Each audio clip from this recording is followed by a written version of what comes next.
Good morning, everyone. Good morning. How's everyone doing this morning?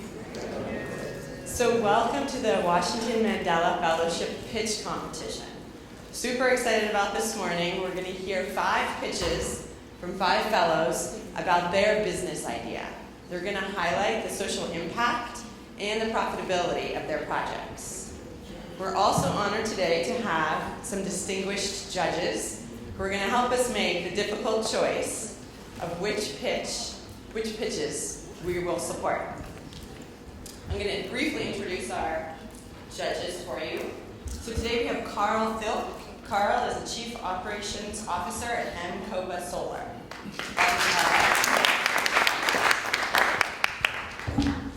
We have Janice RN. Janice is an Executive Organization and Talent Development Leader at GE Africa.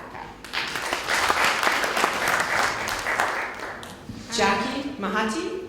Jackie, thanks for coming. Jackie is the Head of Marketing for Africa for Kenya Airways. Gladys Makumi. Gladys, welcome. Gladys is the Director with Deloitte in East Africa and leads the Corporate Finance Services team. We also have with us today Fahim Hussein. Fahim is an Executive Coach with Career Corps. And last but not least, we have Claude Gruninski. Claude is the founder of Trace TV, and he's also the founder and CEO of True Africa. Welcome, Claude. All right, to kick us off this morning, our first pitch is going to be given by Rudy Kielo from DRC.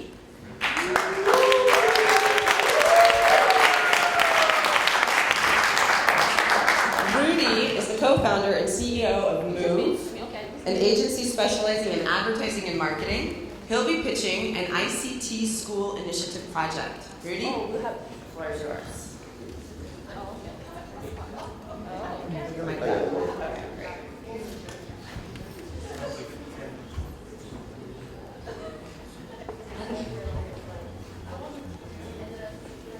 My name is Rudy Kielo. I come from Central Africa. So I am a computer science engineer, and I run a tech company back home.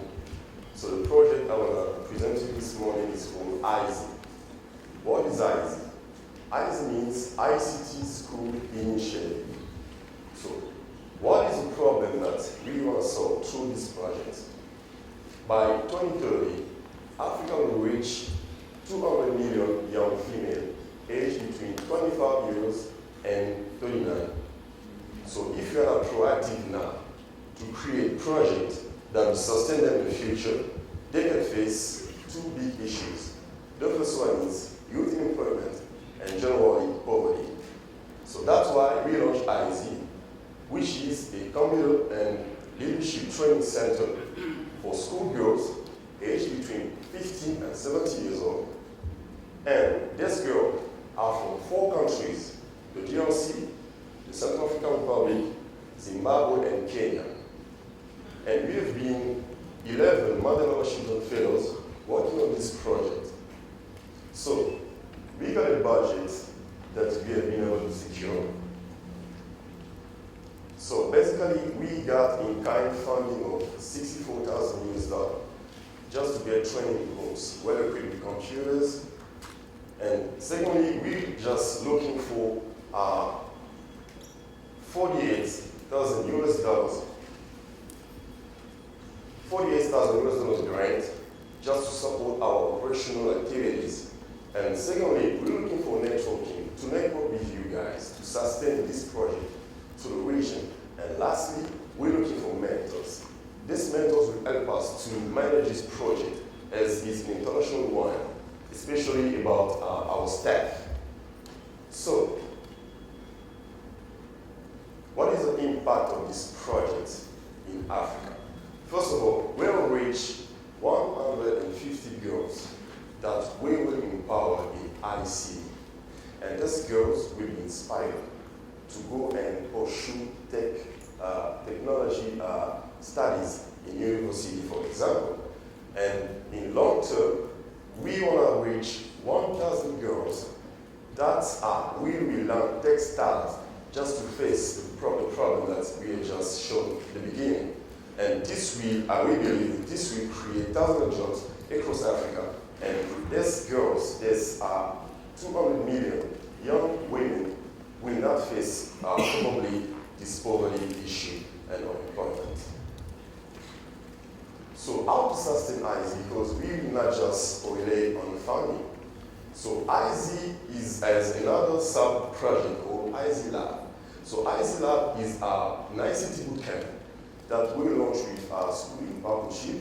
So in these schools, we focusing 5,000 students that will pay yearly fees, about $50 US, just to take part of this bootcamp. There will be 10 bootcamp per year. So with this amount of money, it's possible for us to sustain our project in future implementation across the region. And to scale the project across Africa, we have just brought on board 2 international banks. The first bank is the FDN Bank from Nigeria, the first Nigerian bank, and the second one is Finca. So they just joined our project to sustain this 1,000 girls in the future, to give them microfinances just to sustain the project and to build up their startup companies and create thousands of jobs. So I want to share with you lastly our vision statement, because we got one vision through this project. So with IZ, we believe that we can empower African girls in ICT and build the next generation of tech entrepreneurs. Thank you.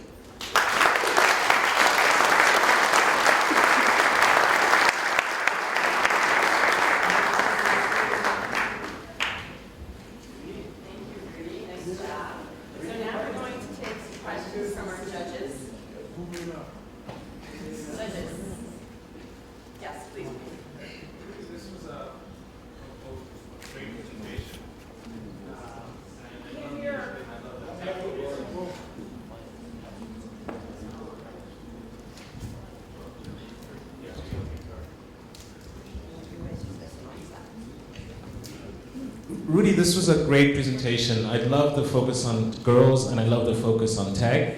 And I think we love the fact that you clearly stated what your needs are and what you're trying to achieve.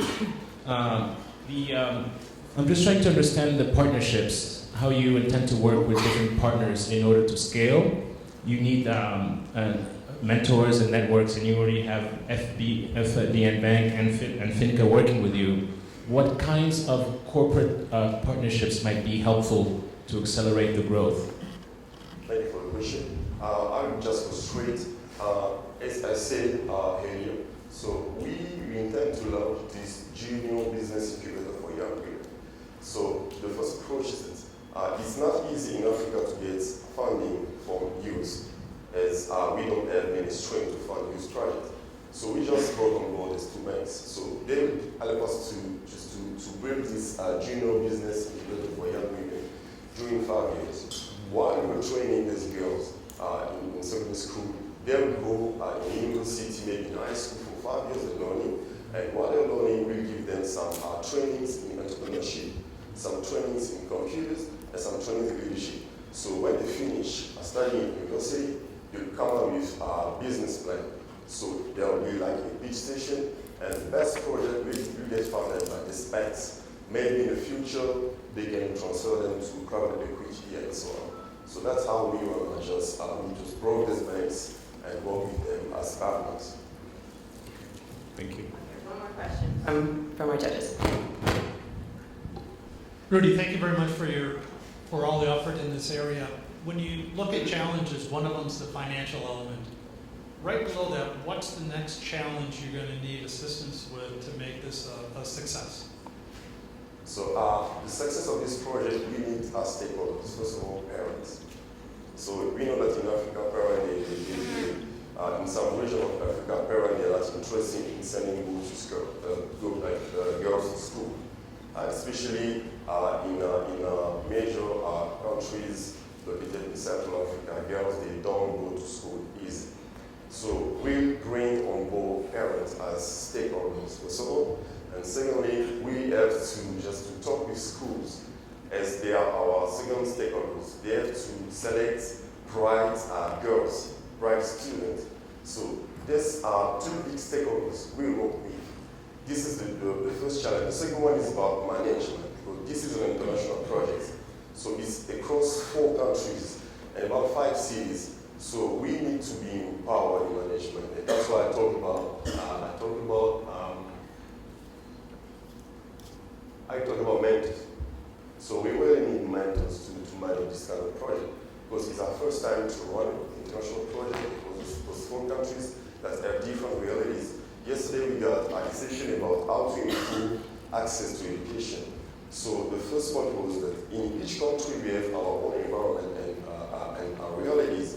So we need mentors just to show us how we can sustain this project across the world. All right, thank you, Rudy.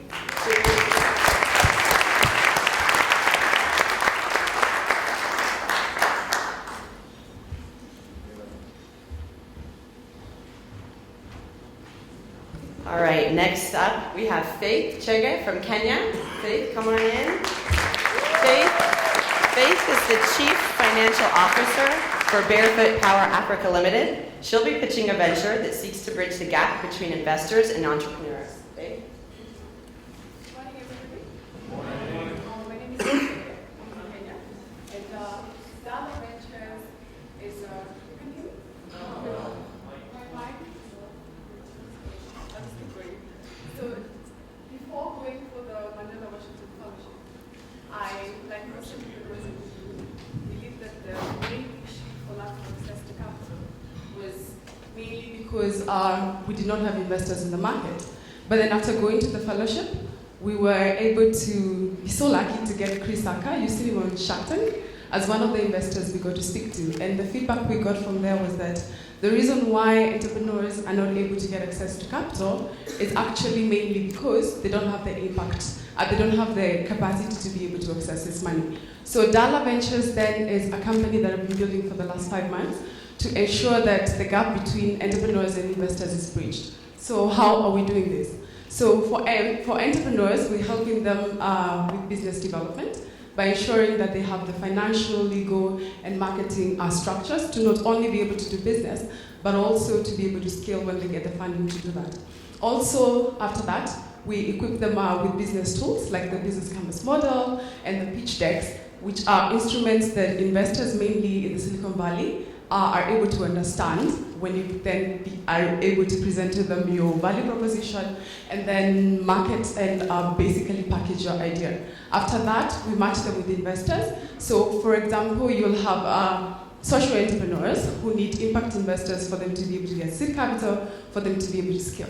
What this does is then provides a pipeline of bankable projects for investors that they can then get not only returns but also impact, and at the same time giving them advice on the different market sectors. A good example would be Kenya has very, very different aspects that make it a very special market, and investors being able to understand that then helps them be able to invest better. The long-run goal eventually is to actually advise development agencies as well on the different ways they should design their interventions to ensure that they are actually pushing their money in the spirit of aid to trade to be able to address the main issues that entrepreneurs face. So we would not be able to do this alone. I'm on a bootstrap strategy, but thanks to the Mandela Washington Fellows and their great talents, we're working with 2 Yali Fellows. Matthew is doing our legal work. He has a company that does advocate stuff, and then we have Simon who's doing our marketing strategy. We're also partnering with the World Economic Forum's Global Shippers that I happen to be a part of to do networking and basically be able to meet investors. To be able to make this happen, we need $550,000 in terms of either grant convertible loan to be able to pilot. And as a thought leader for entrepreneurs, we really don't have a shortcut. We have to do it right. So we need to prove our concept. And the impact we have on the ecosystem is that 78% of full-time jobs are created by SMEs. Therefore, it is very important for us to put capital in the hands of entrepreneurs for them to be able to create jobs. Uber, for example, is already doing 10,000 jobs after only 5 years in the market, and we believe that we can be able to support such disruptive companies and around Africa. How are we sustainable? One, by ensuring that our financial model has different revenue streams, and this is from the entrepreneurs, from the investors, and development agencies that we advise. Also, by making sure that we're not just coming up with ideas of what do we think the entrepreneurs need, but more around design thinking and ensuring that everything that we tailor as a service is then informed by the information that we collect from entrepreneurs on the ground. And we intend to continue pivoting this to ensure that as the entrepreneurs' needs grow, so do our services and the solutions that we offer. To scale this to the different markets, 14 countries represented in this room, for example, is a great opportunity as a start. And we're looking at really forming strong partnerships where we don't have to reinvent the wheel, but then we can really partner with entrepreneurs who are already doing something similar and really good things in their countries to be able to move into the countries and to get vital advice on what works, what does not work.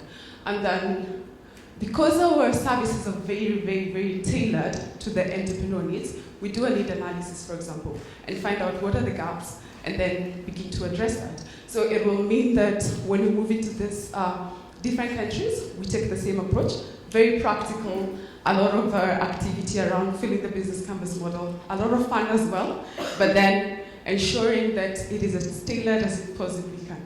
And we really, really look forward to taking this up and scaling it to the next level. It's only been 5 months. Being an entrepreneur is a lot of work, and especially having a day job, and then as a CFO, that really informs everything that we then have as an experience of raising capital and helping with financial sustainability. But more importantly, even being able to ensure that we have the right networks of investors, investors know where they should be getting their projects, and we're really hoping that we can work with as many entrepreneurs as we can, be able to solve youth unemployment, which currently we have 200 million young people in Africa. By 2050, UNICEF projects that we'll have about 1 billion. So are we able to create jobs at a fast rate, at least fast enough as the population is growing? I don't think our governments are there yet, but we're willing to make that work. And if we can figure it out and crack the model, then they'll probably pay us to advise them, which is a good thing. But as well, I think it is a challenge to us to be able to wake up and say, our governments may not be able to do it now, but we have the capacity to do it. And since we've been equipped to, then we'll just go ahead and make it happen. Thank you.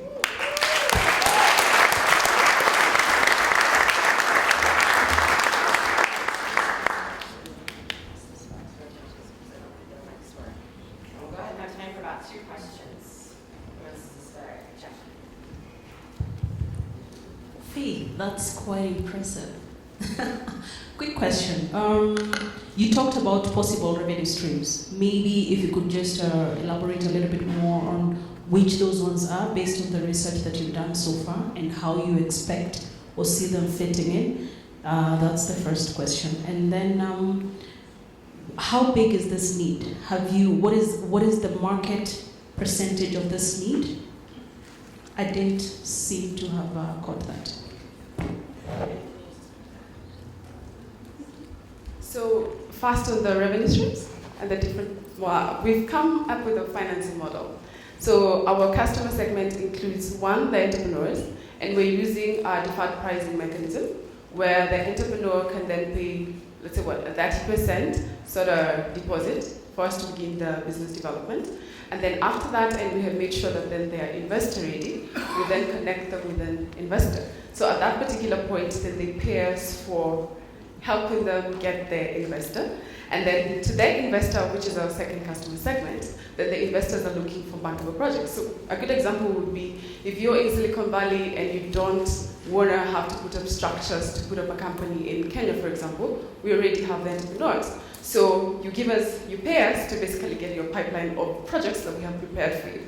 And then that one is the development agencies. So a good example would be like the World Bank has a very strong entrepreneurial department, and they're looking to really address the issue of access to capital. So if they're designing a project, then we go out there and get the data and basically inform them on all the key areas they should be addressing for their designed interventions to actually have an impact. And I think yeah, every dollar needs to count. So that's important to us.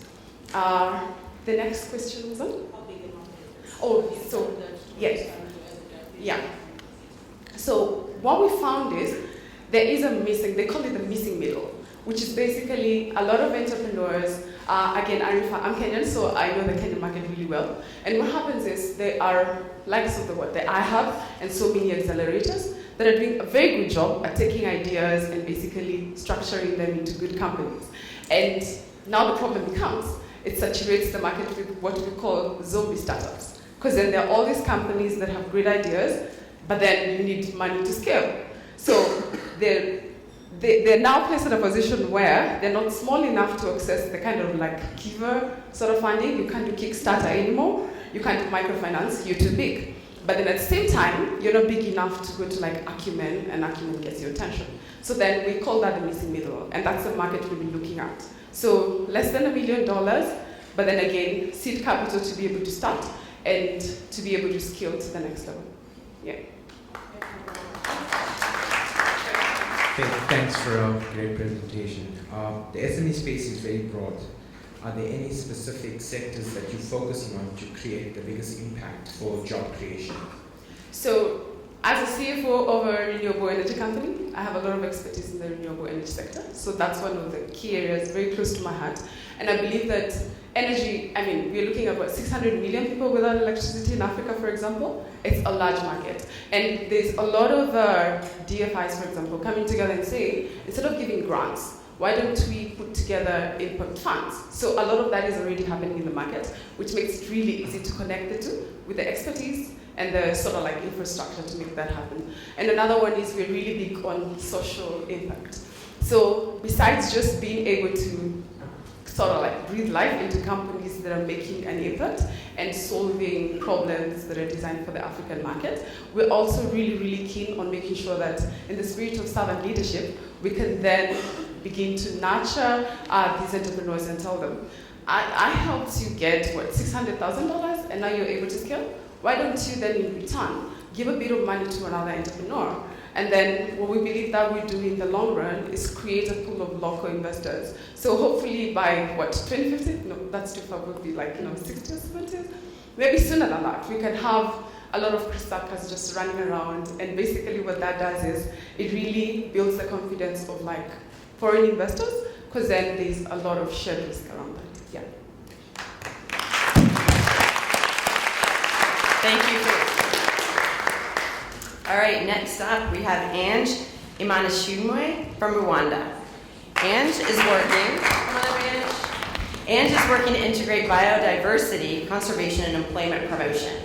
He will be pitching a community-based project that seeks to integrate biodiversity conservation and community development around Nundwe National Park.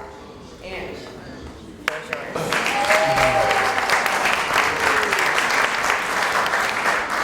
Okay, thank you very much. Imagine a tropical rainy forest which had thousands of elephants in the 1960s, but now there is no elephant remained in that national park because of poaching.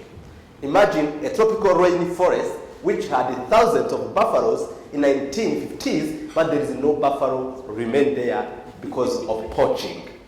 So Nyungwe National Park is a tropical rainforest, and it is very rich in biological diversity with 13 species of primates and more than 1,068 species of plants. But that forest is included by the people. I was born in Nyamagabe district, and it is a district next to Nyungwe National Park. But there, the soil is very acidic, and the people are cultivating, but the crop yield is very low. But inside the forest, the soil is very fertile. So it is why many people go there to look for some alternatives. They go, they destroy the ecosystem, and it is a big problem. So after graduating in biology, I said, what can I do to give back to my community? Then I identified some problems which were in Nyungwe National Park.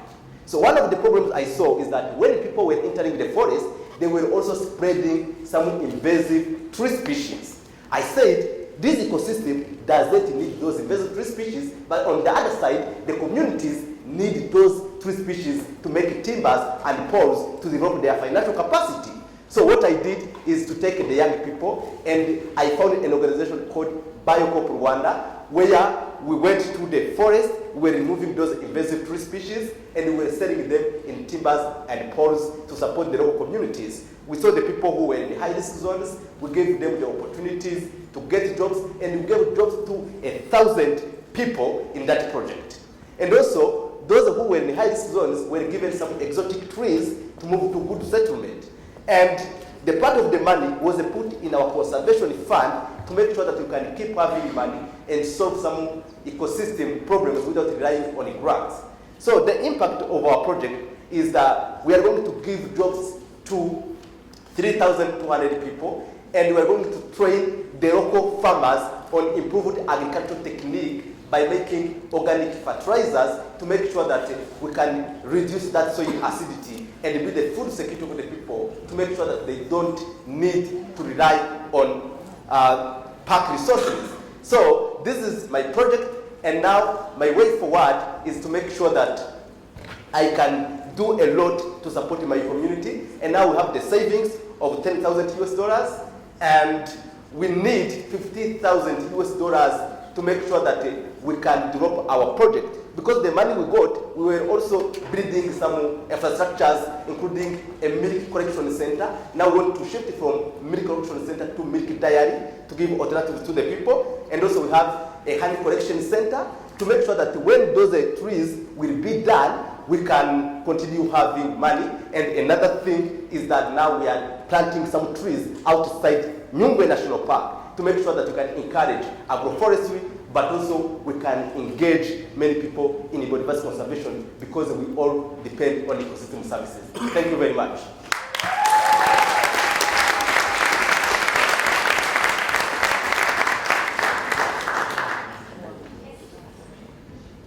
And excellent presentation. Thank you so much for that. A couple questions from our judges.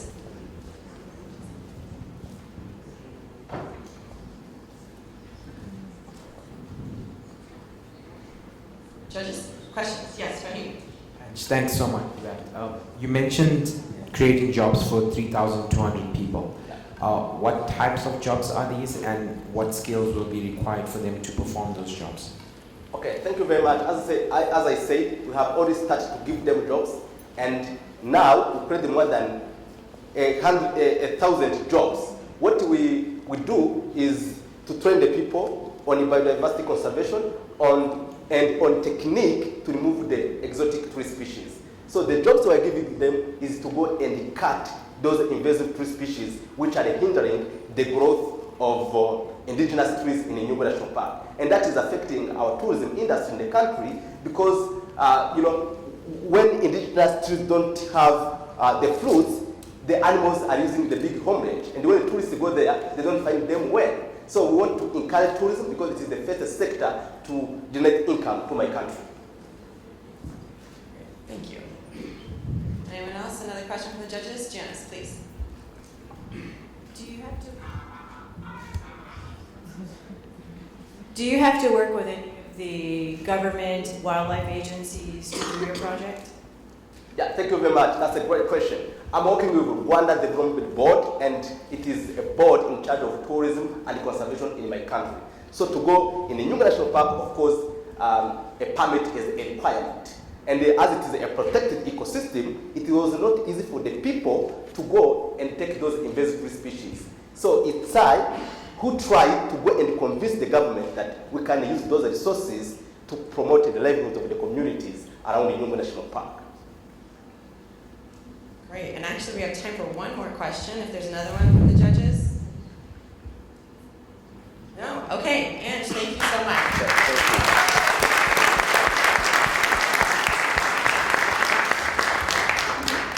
All right, next up is Amina Shaban from Tanzania.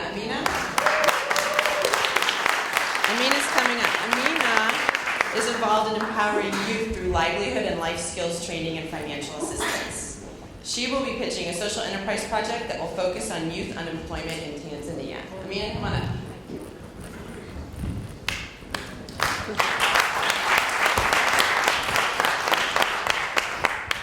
Good morning, everybody. Now, by a show of hands, I want you to lift up your hand if you use business of papers every single day at work? A show of hands, please. How many people are interested in having organic farming rather than eating meals with chemical fertilizers? Lift up your hands. How many people have heard of the wonderful things that 3D printers can do? Lift up your hands. Would you like to play with 3D printers? Yes. Well, I have come up with an exciting social enterprise that will provide you all these things at a cost that is 3 times less than what it is currently in the market. Now, companies like American Airlines are saving 33% by simply switching to, saving $33,000 US by simply switching to recycled paper, something that I'm sure every one of you here would like to save money on your enterprises. Now, I've come up with a business model that aims to solve youth unemployment, particularly of those living in urban slums, by combining business goals with environmental goals. Well, globally, 73 million young people are unemployed. That means one in every six young person doesn't have a job. And those who are employed, 1/3 of them are still living in poverty and in less than $2 a day.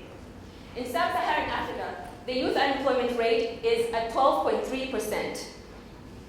This is a ticking time bomb if you consider that the population of Africa, 50% of our population is under the age of 25. And from now till the year 2035, 500,000 15-year-olds will be born every consecutive year till the year 2035. We are in the risk of having an Arab Spring in Africa if we do not solve the youth unemployment problem. Now, I've been fortunate to be employed, and this is where I work. I work with young people living in the urban slums of Tanzania. I run youth clubs around different regions of Tanzania, and when I go into our clubs, I have discussions with our young people. I hear the problems they are suffering from, and the major vulnerability that these people are suffering from is youth unemployment. They do not have jobs. Now, in slum areas, infant mortality rate is twice that of non-slum areas. Life expectancy, 45 to 46, while the average in non-slum areas is 70 years old. So while walking around, I realized that these people are sitting in an abundance of wealth, which is trash. The thing you put in the dustbin, I think that is treasure. And that is why my social enterprise was born. This is my business model. I want to turn trash into treasure. The first phase of our model is basically the feasibility phase. We want to see whether people living in slum areas are going to be able to pay for a service that has not been provided to them so far till now. We run the feasibility stage for 3 months. We realize that even people in slum areas are willing to pay for a service when they realize that it has benefit to them. For 3 months, we run the survey for 600 households. 91% of them were able to pay a 50 cents fee, 50 cents for the service that we are providing. Number 2, we wanted to see what kind of trash is being produced in the slum areas. And we realized that 60% of it is biodegradable material. The waste pickers that walk around not only in urban slums, but also in the urban megacities are people from the slums themselves who are actually climate change champions and have not been recognized till date. The second phase of our social enterprise, where we want to separate the biodegradables and the non-biodegradables. We want to see the value that they have in the market. The third phase is the phase where we add value to the trash. Number 1, we are able to produce compost from rotting waste. We are able to produce briquettes, thus saving trees. Number 3, we are able to harness the power of methane, thus producing cooking gas, and eventually grow into producing electricity for people living in areas where electricity is not there. Number 5, we want to include the component of technology, which means we are going to be able to provide phone covers and things like 3D printer filament from recycled plastic bottles. The impact of a project like this cuts across so many issues. The issue of public health. We recently in Tanzania had a problem with cholera. Cholera comes from contaminated water, which is produced from leachate that seeps to the ground through rotting waste. We are able to provide sustainable jobs. Currently, plastic is being broken down and sent to China and sent back to Africa. We want to keep it local. Number 4, we want to reduce carbon emissions or methane emissions. Everyone in this room has heard of carbon emission, but you never almost hear about methane. Now, methane is 23 times more harmful than carbon emission. So that's something we should take note on. We also want to introduce organic farming. Countries in the West were using fertilizer and now going back to organic farming, where in Africa we are now using a lot of fertilizer, which has many health implications on our bodies. Science has proven that it even causes cancer. So we want to produce compost that's going to help our farms, improve the organic matter in the soil that's retaining water, and also reducing soil erosion. Overall, we want to improve the life of the people living in urban slums and also ultimately creating a behavioral change where people realize that there is a value in trash. Now, you might ask yourself, is this a sustainable business model from trash? Well, I'll tell you this. It is sustainable in the sense that Africa is the fastest urbanized continent in the world. That's because we're the least urbanized at the moment. In Dar es Salaam, the population is growing at a 6% rate, which means that in 15 years, we are going to have double the population that is already existing. So there are going to be more slums, there's going to be more trash, considering the fact that there's a growing middle class which is going to consume more and that throw more into the trash. We punched down the numbers. If you look at the numbers, in an average slum, there's 600 households. If we are to employ one person for every 100 households, that means we're going to give them an income of $45 a month. If you look at the number of plastic being produced in Dar es Salaam at the moment, it's at 900 metric tons. And we are projecting that in the next 3 years, our enterprise is going to have a 10% share in this enterprise, and we are going to earn approximately $14,000 a month. Compost, we are also hoping to earn income of around $2,000 a month from compost. Now, I'm standing here in front of you today because I'm seeking a fund of $15,000 that's going to enable us to hire 5 people. It's going to enable us to create a recycling shed within the slum area, and at the same time, we're going to be able to produce machinery that's going to be able to recycle all these goods. And all these machinery cost up $300 to $400, which means it is cost effective and we're saving our planet. Apart from asking for the fund, I'm asking for the judge's time or mentorship to help my business become sustainable and grow and help our planet become a better place for our future generations. Thank you.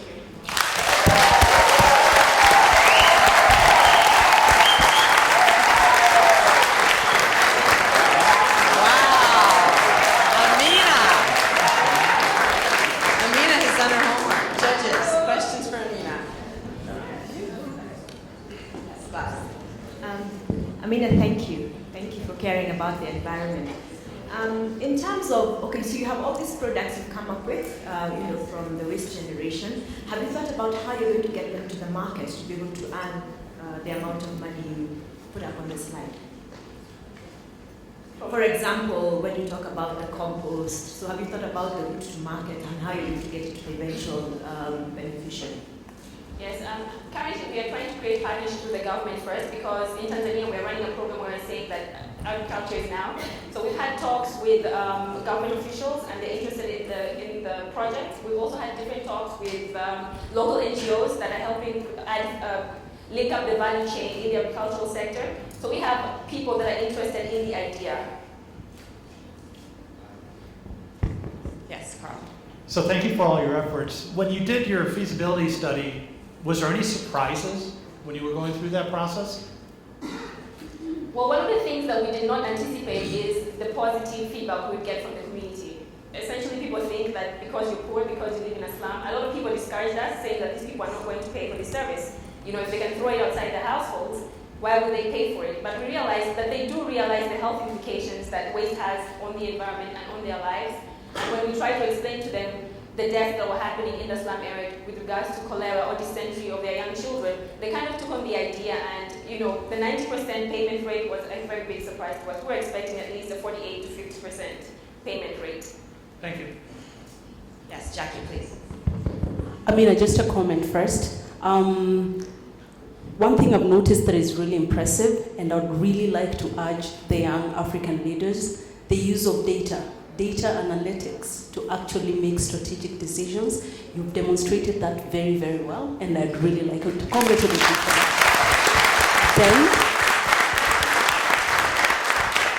Then just a very quick question. Who else is doing this? And what will you do differently?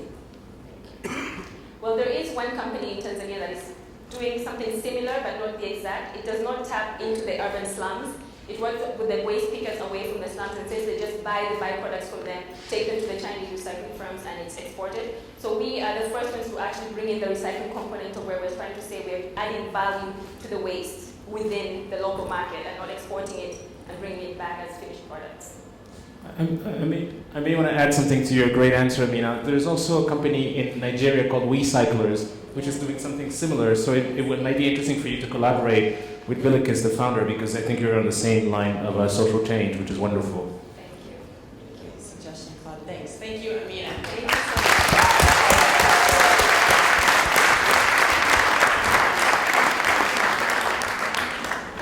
All right, next up, last but not least, Churchill Sawake from Kenya. Churchill.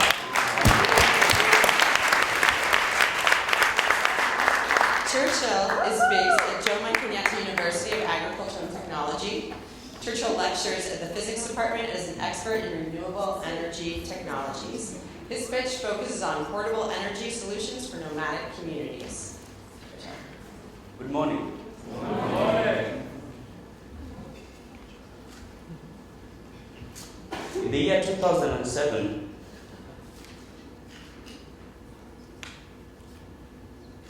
I was invited by one of my friends to a rural nomadic home in Kajiado County. And that experience was like no other. I was hosted in temporary houses that were single-roomed. Our source of light was firewood and kerosene. And I asked myself several questions relating to how can a young child read using these sources of power? And what is the effect in their lives 365 days, nights in a year? And this informed a lot of my later works.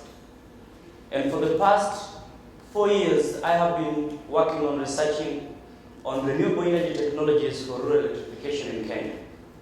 And one of the products that I came up with is a portable wind solar hybrid system, also called a portable wish, that is meant to meet the needs of the power needs for these communities that move from one place to another. This system is simple.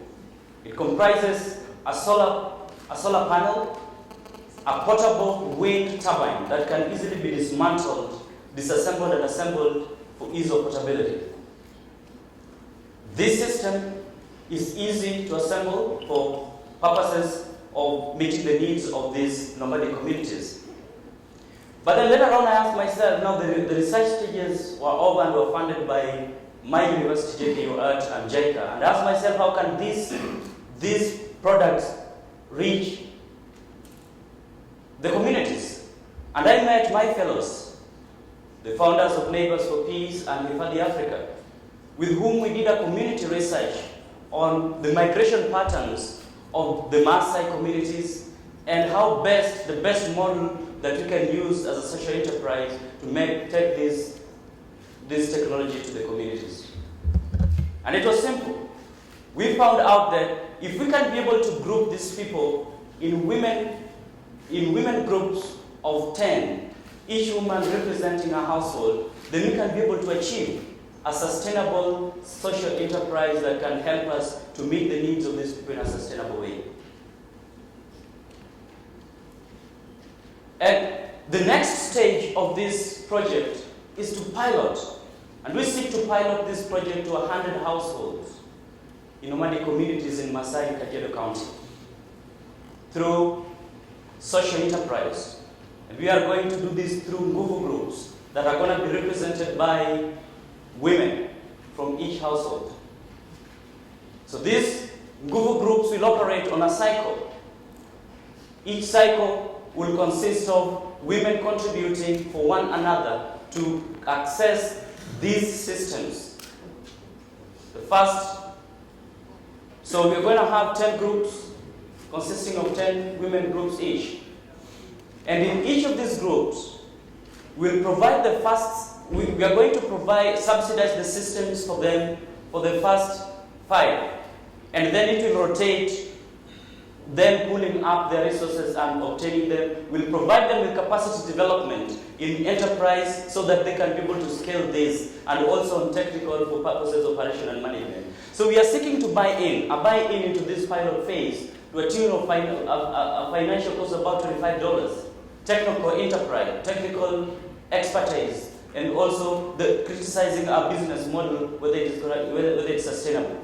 This project, the impact of this project cannot be underscored. We are providing access to power to the most vulnerable people in our community, reducing use of kerosene, improving communication access, building their capacity. Pupils can be able to read at night.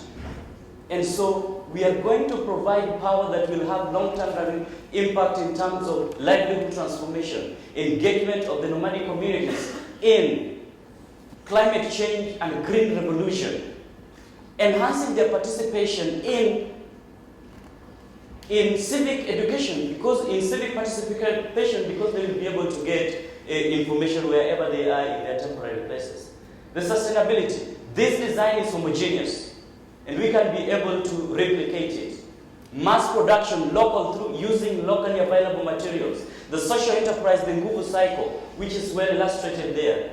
The capacity development. And so in this cycle, in the long run, we are going to create groups that will be able to not just buy our products, but also have money that they can be able to use to do their own businesses. And so that is what you see there in terms of pulling up resources for themselves. So the greatest thing in life is to find somebody to be successful for. And for me,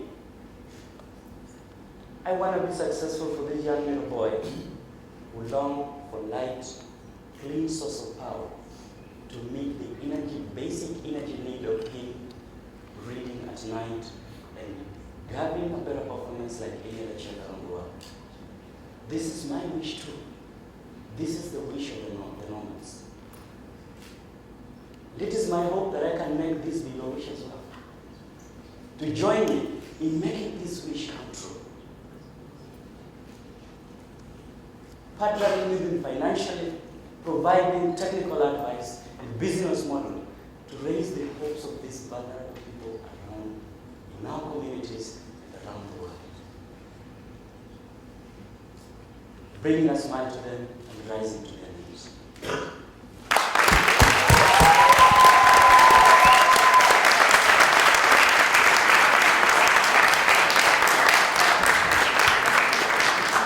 Churchill for that presentation. Judges, questions? Claude? I just thank you so much for this presentation, Churchill. I really like the fact that you're so focused in your pilot phase, but I'm trying to understand why you chose to pilot with these specific Nguvu women. Why them more than anyone else? I chose to. This system can actually work with two groups. It's a portable system. It can work with people who are luxurious. You know, you want to go to camp, this can be your emergency power pack. You're going for research in the field, this can be your emergency power pack. But this third group of people, to me, they were very key because they're vulnerable. They are the most vulnerable people. And I chose women because of our research that we did. The women are the most affected, especially in these communities. They're the ones who go to look for firewood, to light those homes and to cook. They're the ones who are actually charged with the core duties. They're the ones who feel the smoke in the houses. So ideally, this thing touches them the most. And so this is the reason why, in terms of the representatives of the household, I targeted the women. The women can also be able to pull together. And we have seen this through some of the projects that they are doing, through bids, and it has worked. So for me, we have felt that this would be the best group for us to reach. Thanks, Churchill. Jackie and Faye. Hi, Churchill. Thanks. I think that was well done. Just a few questions. Number one, in relation to the government need to provide social infrastructure, what is the partnership at that level? Looking at, what are the government plans for that, and where do you fit in from a sustainability point of view? That's number one. Number two, A few years ago, if I remember, there was a Kenyan who won CNN Hero doing pretty much something similar to this. What happened? What's the gap that you're breaching? What did he do or did he not do that you will address to make sure this is successful? Okay, the first question. One of the greatest challenges that the government has been facing is providing education to these nomadic communities. The reason is because these people move after every 6 months. So how can you provide an education infrastructure that will make a child in a nomadic household read? So my system enhances this because a child can be able to read at night using this system. Far in the bushes. And so, in a nutshell, that actually provides the government with an opportunity for even issues to do with mobile education access. Right now, the government of Kenya is considering to roll out, and they have begun rolling out, and actually my university, which was very interested in my system, which is part of the request for proposal that was done to the Ministry of Education, is rolling out a laptop project. These projects are going to be taken to communities that have never seen light at all. How are they going to be powered? I want to provide them with the system to do so. The second question is, Evans Wandogo, the one you talk about who was the winner of CNN Award, was my very good friend. And he was giving solar lanterns. I am giving a hybrid of solar and wind. What am I doing? I am bringing stability. That is it.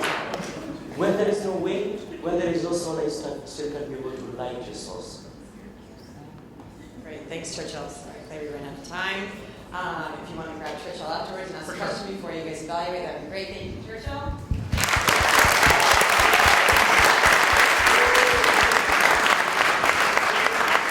All right, so now our judges have the hard job of taking a quick break back here and doing some evaluation of these five great ideas. So, judges, good luck. We look forward to seeing you in about 15 minutes. You have to work fast. All right, and while our judges are evaluating these projects and proposals, fellows, it's your turn. If I can ask all of our pitchers to come on up to the stage, please. And fellows, it's your turn to ask questions. So, come on up.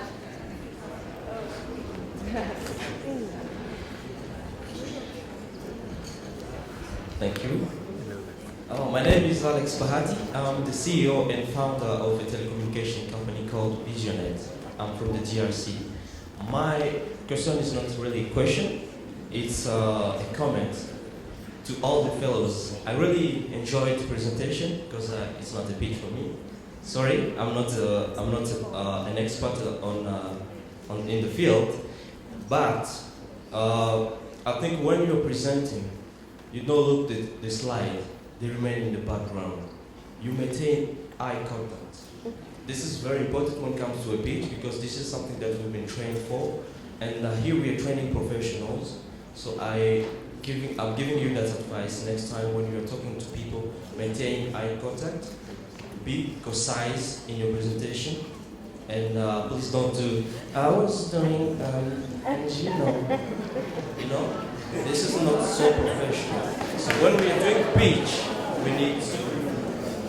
This will help you next time when you go to Silicon Valley and you get to, you know, this was just a comment. All right, some friendly advice from a fellow. All right, anybody with a question?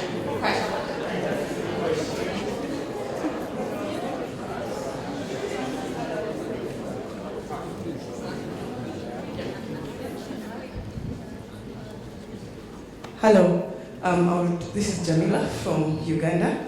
I'll have to say you guys have done an amazing job. I'm quite inspired.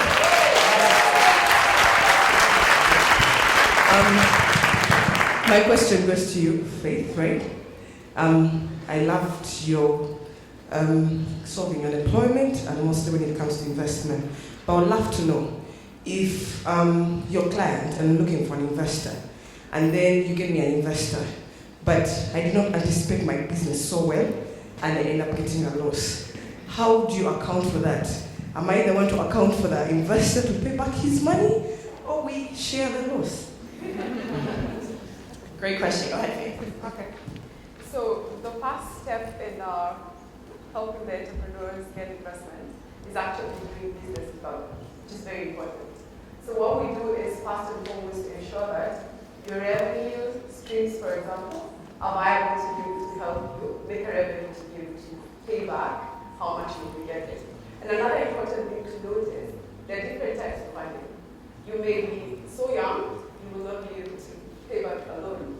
And most entrepreneurs will just go for a loan as a first thing, and that's our key role now. Coming and tell you, you don't need to get a loan because then you'll not be able to make money fast enough for you to be able to pay that. So instead, why don't you apply for like a USAID grant to start basically building your company, which means then that is money for you to pay back. And then same story for like what private equity. Why don't you instead get somebody to give them a share of the company instead of going to debt, and then you can then sort of like a large percentage as time goes by, which means by the time they're exiting 5 years, 6 years down the line, you have done the math to ensure that the financial model matches and is able to support the companies. Thanks, Faith. All right, next question. Yes. Good morning, JB Chaba from Uganda. Thank you again for the presentations. I'm curious about one thing. Say for our colleague from Tanzania, the other four colleagues of ours, I would like to know how you're ensuring that there is community buy-in in the programs that you're proposing. Many times, both at large scale, World Bank, and any other good community engagement that you want to start, might just fail because the community just decides they do not want it. So what are you doing to ensure that there is community buy-in in the projects that you propose? Thank you. Was that question for everyone? For the four. Okay, so not Amina, but the other four. Could you speak maybe briefly to your community buy-in? Okay, thank you very much. As I told you, my project is to restore the ecosystem, and we are removing the invasive tree species, and we are making timbers and poles. So before doing that, we did a baseline survey to see the needs of the communities around our national park, but also in the country. So that market research is a driver to know that our products are needed by the community. And of course, to make it very sustainable is that we make money and we put that in the conservation fund, and we can give some small loans to the vulnerable communities to support them and to build their financial capacity for sustainable development of our country. Thank you. Great. Churchill, do you want to answer that? Community buy-in. What are you doing to get community buy-in? Some of the organizations that I'm working with, the Neighbors for Peace, as I say, and IFADI Africa, have deep grassroots engagement. And these are some of the people whom we used in the community research and to access the communities, because these people are so bureaucratic and it's very complicated to penetrate them. So we are working with these organizations very closely to penetrate the community, and they are locals. Most of them are actually fellows here who really understand how best we can do this. So in terms of community buy-in, for me, I think it is, apart from engaging these organizations who are working in the grassroots, we are also demystifying these concepts to their level. Because these are very tough concepts. I mean, we talk about wind, these are difficult things. But we are demystifying them to their level. So that in as much as we are going to do those capacity development and all that, it is at their level. Understanding their traditions and taking in consideration with all that. And we actually saw it work in the brief research that we did with my colleagues. Thanks, Churchill. Rudy, what about you? Community buy-in. All right. Hello. Right. I would like to say that poverty and youth employment is a huge problem in Africa. If you just show how it can just hinder any kind of development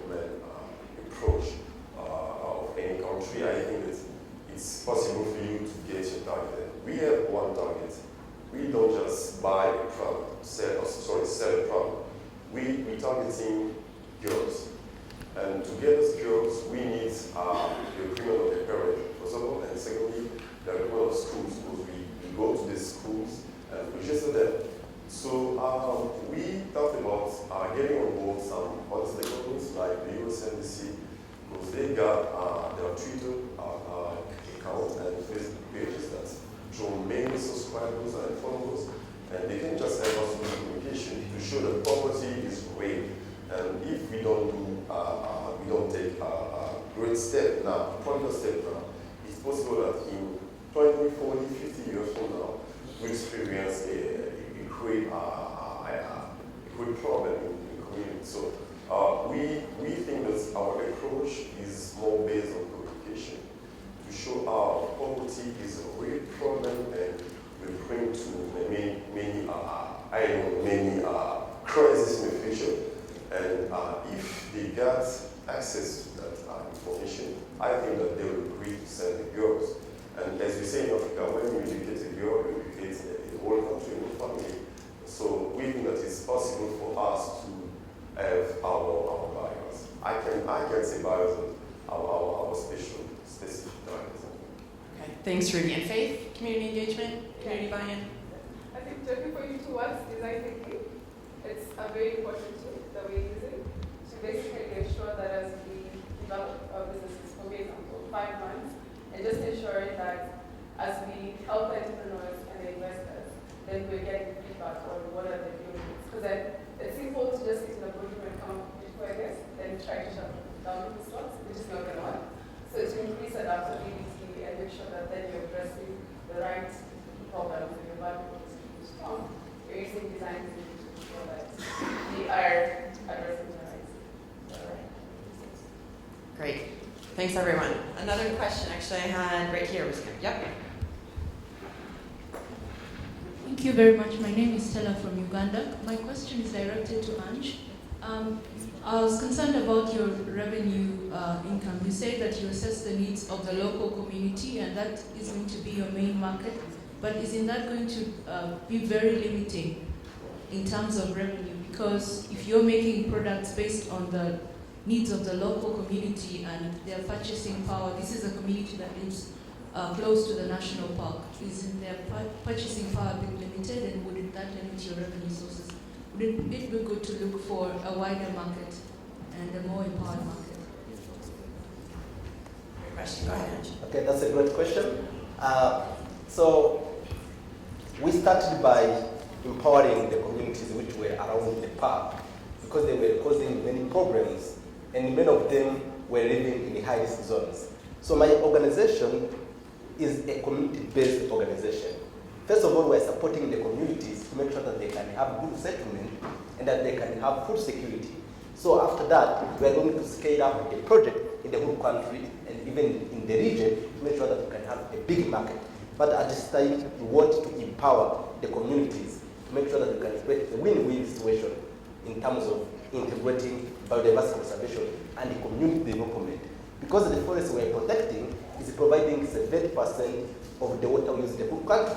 So without protecting it, it can be a problem for the future of the country. So it is why we're focusing on the communities and build their financial capacity, promote their food security, and then scale up the market to the whole country in the region. Thank you.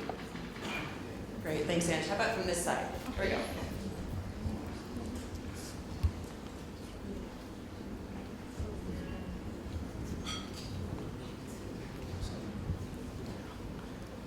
Thank you very much. My name is Eric from Kenya. I want to congratulate you guys. You've done an amazing job there. I like the way you presented. It doesn't matter how you presented. What mattered was the idea. And the ideas were excellent. They are going to change our communities. I was so inspired by you guys. But I have one question for the Tanzanian, Mariam Shaban. Amina, sorry. Were you inspired by Magufuli? That's my question. Well, Magufuli was actually inspired by me.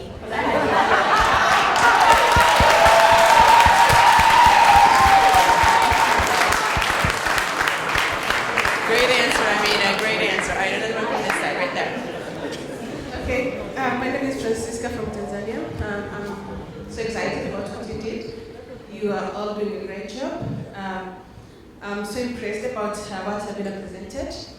And as Africans, we always look forward to be assisted by the Western part, but it has to be different. If Amina project is going to go through, my company, Nature Responsible Safari, will contribute $2,000.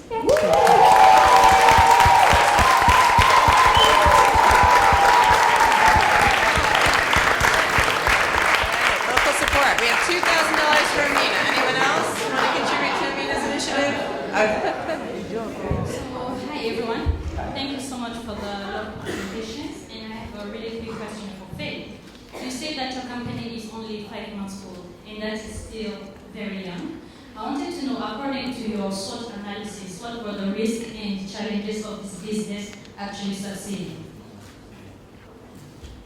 So, our 5 months. We've gone through basically putting together a business model and are now we're testing this to ensure that it is actually viable. And some of the opportunities we see, for example, I'm positive, my name is Steve actually, so I'll start with the positive. So some of the opportunities we see are that our competition, for example, is dealing with transactions of about $1 million. And in Africa, I think we're less than 10 people who are so our problem.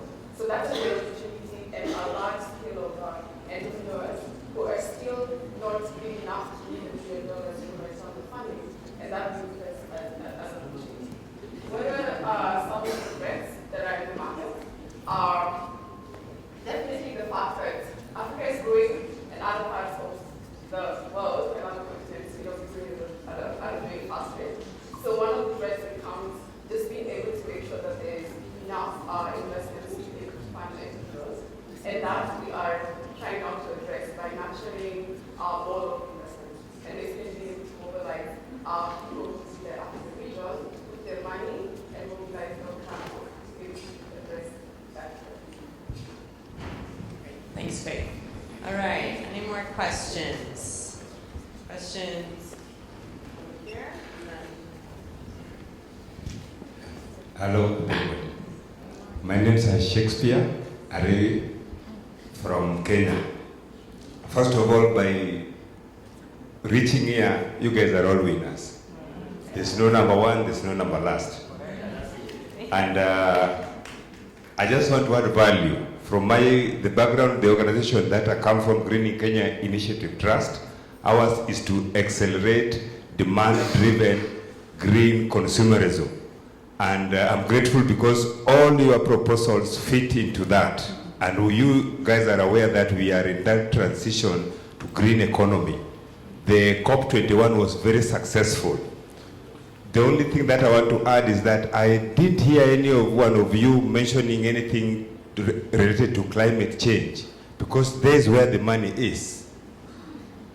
Are you aware that in Kenya right now, the government is trying to see how they can fast track the Paris Agreement, which was signed in April, to see how they can access. Do you have those figures, those data of climate change? Because maybe without struggling to be number one here, you just need to partner with your various government and access that green climate fund.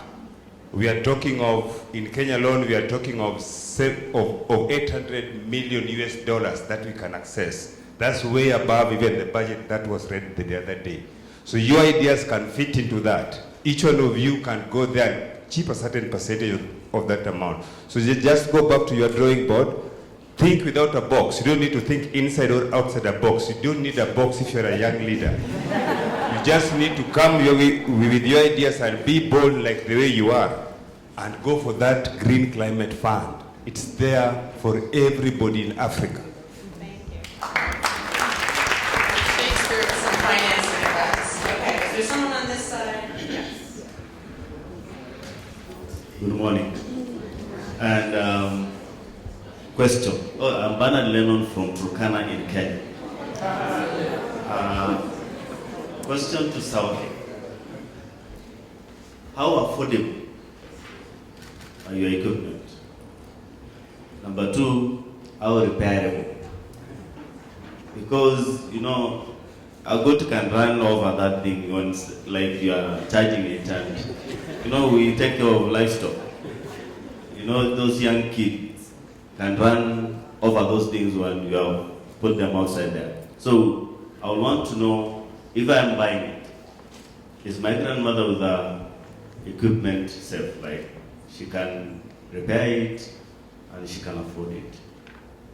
And for my sister from Tanzania, you know, I like your idea and Sauke, because they're affecting me directly because I'm from the rural. And those ideas, and when I come to the urban centers, I will meet those great ideas of my other friends.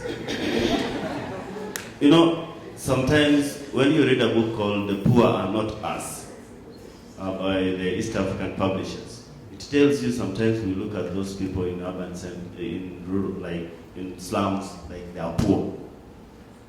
And somebody will ask you, how poor am I? And I asked in my university in the US, like, in Africa, in the UN defines a poor person in Africa like anyone who lives below $1. So I asked, how do you define a poor person in the US? How many dollars does he have to live under to be called poor? But I realized they call themselves the poor, they are homeless. So, thank you for coming. Thank you for coming with those ideas and making sure that the locals there, the slum people really have a treasure in whatever every world considered trash. Thank you so much. All right, so we have a question for Amina and was it Churchill? Yes. Okay, Churchill, why don't you go ahead and start? Okay, about the question of affordability is, I don't want to say this technology is affordable. But on the pilot phase, because 1 unit is about $100. But for the pilot phase, we are seeking to subsidize this cost by 60%. Because we are piloting this project. We don't know what direction it's going to take us. And so we are subsidizing it by 60% so that they can be able to afford it. And then we are working with the women groups to pull up together and buy the systems. Now, the process is simple. That move cycle that I talked about is simple. The end of that cycle for every group is that they're going to pull up resources amongst themselves so that I can no longer be a direct seller to them, but they are my intermediary to the rest of the other communities. All right. That's one. Then two, on the issue of repair and maintenance, this is very key. One of the things that we have realized, especially on a number of these technical projects on renewable energy, is that, I'm sorry to say this, many of us Kenyans, I don't want to speak about other countries, we have a problem with maintenance. And so this is the reason why we are going to invest heavily in building the capacity of technicians to help in operations and maintenance in the communities. And these are people who are going to be selected amongst the community. But in terms of the design of the system, it is very user-friendly.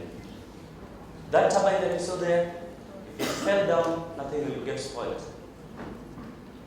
But anyway, it cannot fall down because it's bolts, unless you're hard enough to crack out the bolts.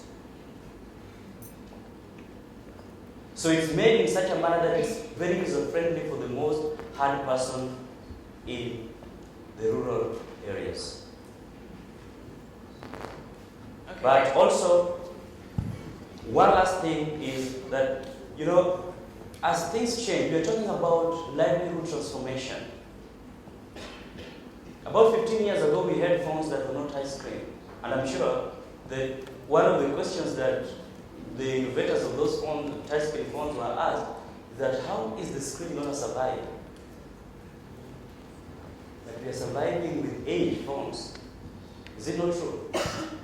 People have to change. This is part of livelihood transformation.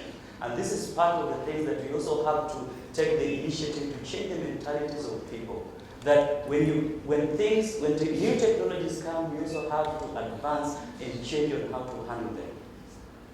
All right, great. Thank you, Churchill, on affordability and sustainability. I'm sorry, I didn't quite catch the question. Was it a question or a comment? There was a question. It was a comment. There was a question, yes? No, comment. It was just a comment. Okay, no question. I think we have time for one more question. Yes, please.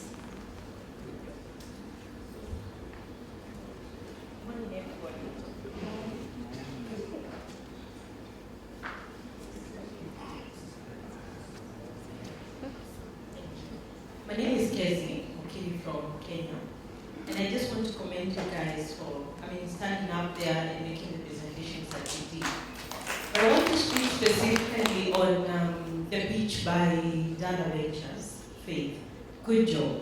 I speak as an entrepreneur who has had to build multiple enterprises from scratch with very little business knowledge, studied in various other areas, but zero capacity development in the area of business and enterprise development. And I want to say to you that whereas even as you conceptualize your business model, there is research that is showing that the greatest need for small and micro enterprises, particularly in our market, may not be financing. It may not be. The greatest need might actually be in capacity development. There is need for you to think, even, and I saw that phase one in your model has got to do with business development and support.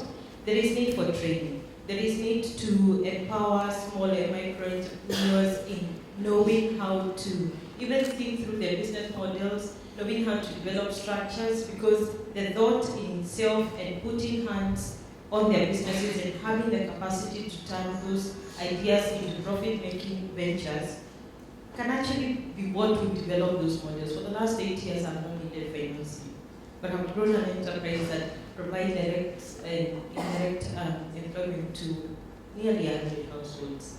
You may need to focus more on developing capacity for young and even women entrepreneurs to create sustainable job provision in this market.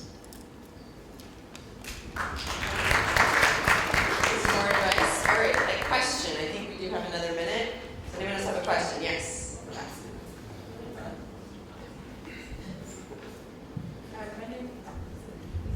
My name is Cinderella from Uganda. Amina, you are a social entrepreneur, and you're hacking into a social bad and turning it into a social good, and you're targeting an incredible group. But we know there are power dynamics when you're dealing with vulnerable groups and you're trying to create like livelihood opportunities for them. This question goes to you, Churchill, that for instance, Churchill, you're dealing with vulnerable women, and you know dynamics of households and power relations. You are targeting women. How are you going to deal with issues to do with men, culture, like husbands permitting their wives to own this project as a family benefit and not just for women, for it to be sustained and owned? And also, how are you kind of involving young people? Because in the slums, there are also dynamics of power. How are you trying to make the youth own these initiatives and take it as their own, like you are part of them, and it's something that they need to do it every day, because waste is always going to be produced as long as we live on this world. Thank you. Well, thank you for the question. Well, our business model is in such a way that we are not taking the trash pickers to be people that are working for us. They are actually shareholders in the enterprise. And how they buy shares is the more trash they bring in, the more shares they can acquire of the enterprise. So that automatically makes them buy into the idea of knowing that we're not only buying the recyclable material from them, they're also getting shares of the enterprise, thus having long-term goals of sustainability. Great, thanks, Amina. Churchill. One of the things that we realize, especially, and I like that question because it's family politics. in a typical household of Maasai, the men mostly act like an advisory role. The women do almost like the everything in the house. The children are the hardest. They're also the warriors who provide security. And so, well, in terms of our project, it might be difficult for us to infiltrate into the politics of the household. But it is our hope that by targeting women, we're not really looking at the power balance in the home. We are really looking at who is really able to provide his time into acquiring something that the family really needs. And you know, this is not something that is new, because women already have groupings. They already have groupings that they trade on beads and all this and all that like stuff. And it doesn't bring problems. The challenge comes is when a goat needs to be taken, or a cow needs to be taken, to buy a bead or to buy the system or something. So this is something that also we are also working on. We are going to see how it really comes out, but we hope that the power dynamics will not really quite interfere with it. I know it's family politics, I understand it. But from my position as somebody who is bringing a project, it might be very difficult to infiltrate into the family politics. It might be very difficult. If you have an idea, I will speak to you maybe on the side, because maybe you have give me an idea of that. Okay, and I think we had one final question here.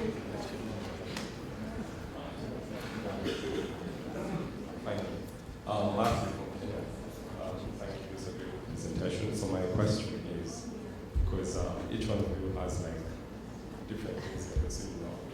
So like South Kenya lecturer, we are seeing for every year communications. So at what point do you transition from your 9 to 5 to this particular startup? Like, because you can see there's a lot of time investment besides the financial. So like from your perspective, and I think for many of us who have side gigs, it's very difficult to know when you make a transition. So just what are your thoughts on that? I think it's something I don't know, this is not true. But basically for me the strategy is it's a bit premature to just jump into an idea that you haven't tested. Because then it's I think we have been taught that I think our exposure to the US was mainly around failure and not being afraid to fail. And the strategy then is, can you test and fail as fast as you possibly can with as little money spent into the venture? And if then you are successful, then that informs you like transitioning. And I think that's the strategy for me. To go in and just do a pilot and ensure that my idea is not just amazing in my head, but that actually there is a market, that there is revenue. And then once that has been proven and I have a proof of concept, then I can confidently jump into it. Confident that I will be able to have funding, I have the customers and the revenue to be able to sustain it. Okay, in my case, I think so far, one, I am extremely keen on my time. Extremely keen on my time. And I have learned to plan myself a lot, because as my obligations as a lecturer at the university, I am not restricted to 8 to 5 work. I mean, I'm not restricted to be in the office from 8 to 5 o'clock. So that, it does not mean I don't have work. I have a lot of work. But just that kind of mental freedom that you have, that you don't need to stick in the office doing nothing from 8 to 5, I take advantage of that. And with the discipline of my time, I have been able to do numerously many things outside my work profession. And I'm sure it's still going to work for me, even in this innovation. So from my perspective, is that we are exploring our natural resources, and we want to promote the homegrown solutions. And we have some strategies, we have some strategies of community-based ecotourism where we can make money and support our communities. So exploring those resources, community-based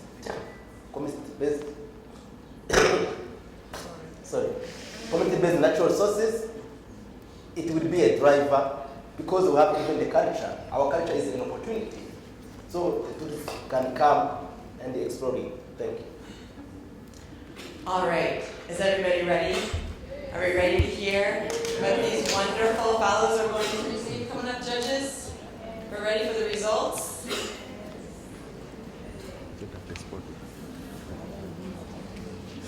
All right, we're going to start with 2 runners-up. We've got Ange as our first runner-up.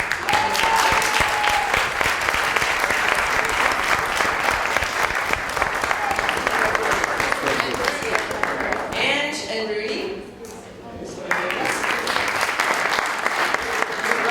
Ange and Rudy will receive a guaranteed executive coach courtesy of EcoNet Wireless, Career Corps, and Management Leadership of Tomorrow.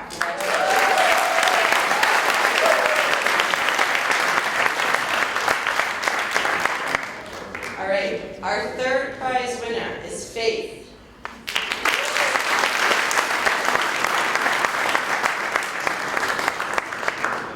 Faith is going to receive 15 hours of management consulting from a senior partner courtesy of Deloitte.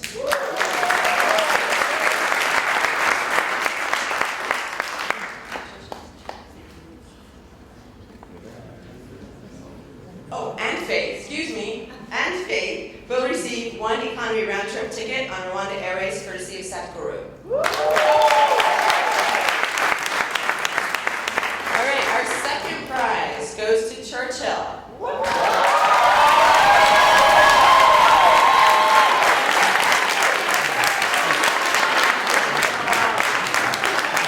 Churchill will receive a fully paid, no payments required, cutting-edge M-COPA solar unit. And he will also receive 1 economy round-trip ticket from Nairobi to any East Africa destination, courtesy of Satguru and Kenya Airways.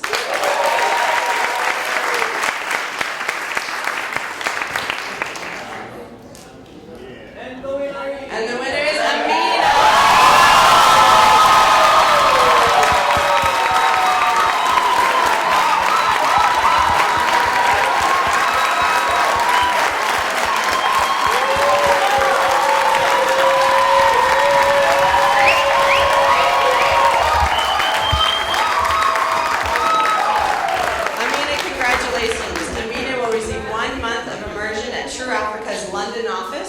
Including per diem and local transportation, courtesy of True Africa. Thank you, Clark.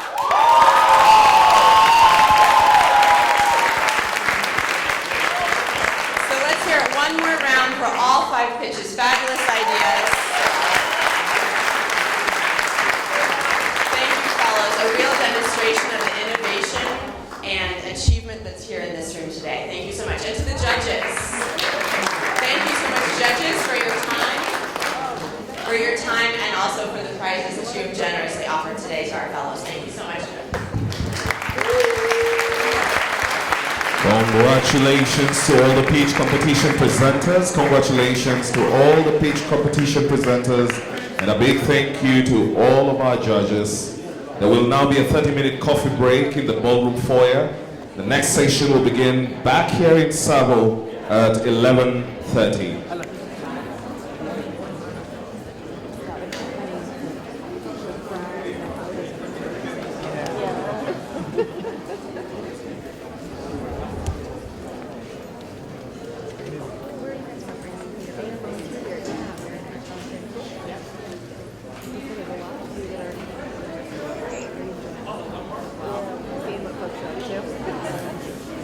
Cool.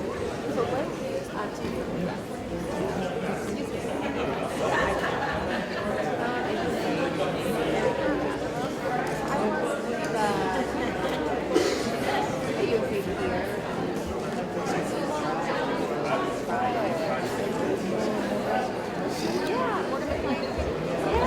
I was stupid.